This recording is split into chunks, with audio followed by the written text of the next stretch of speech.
কেমন আছো? Welcome back to explorer universe.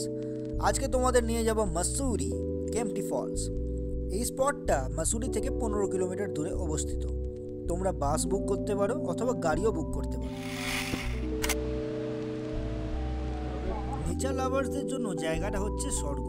চারিদিকে সবুজে ভরা, আর তারই মাঝখানে এই ঝর্ণাটা সত্যি খুবই সুন্দর। আপনারা না গেলে বুঝতে পারবেন। 4500 ফিট উচ্চতায় এই ঝর্ণাটি ক্যাম্প টি বলা হয়, কারণ ব্রিটিশার্সরা এখানে চা খেতে আসতো, আর চায়ের যে বিভিন্ন রকমের পার্টি হতো ওদের টি পার্টিস বলা যেতে পারে।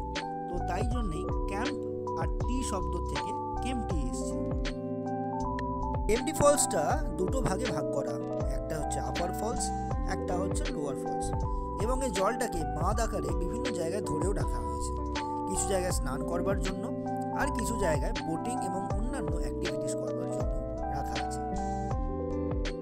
কেম্পটি ফলস আসতে গেলে আপনাদের অনুরোধ করব শীতকালে আসুন, তাহলে জায়গাটাকে বেশি ভালোভাবে উপভোগ করতে পারবেন।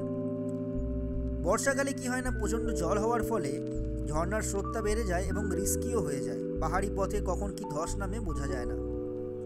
আপনারা যদি এখানে স্নান করতে চান, তাহলে পাশাপাশি যে চায়ের দোকানগুলো দেখলেন, ওইখানে লকার্স ভাড়া পাওয়া যায়।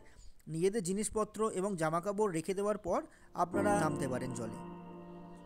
ঝর্ণাটার আশেপাশে অনেক দোকান আছে, যেখানে আপনারা হ্যান্ডিক্রাফট আইটেমস যেমন ব্যাগ, টুপি, মাফলার ইত্যাদি পাবেন।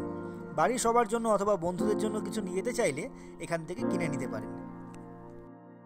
শুধু তাই না, এখানে রোপওয়েও আছে এবং বাঞ্জি জাম্পিং অন্যান্য অ্যাক্টিভিটিসও হয়, কিন্তু আমরা যখন গেছিলাম তখন ওগুলো বন্ধ ছিল। আপনারা যখন আসবেন অবশ্যই সেগুলো এক্সপ্লোর করবার চেষ্টা করবেন। আর ওপরে কিছু ম্যাগি চায়ের দোকানও আছে, কিছু শর্ট ব্রেক চাইলেও নিয়ে নিতে পারেন।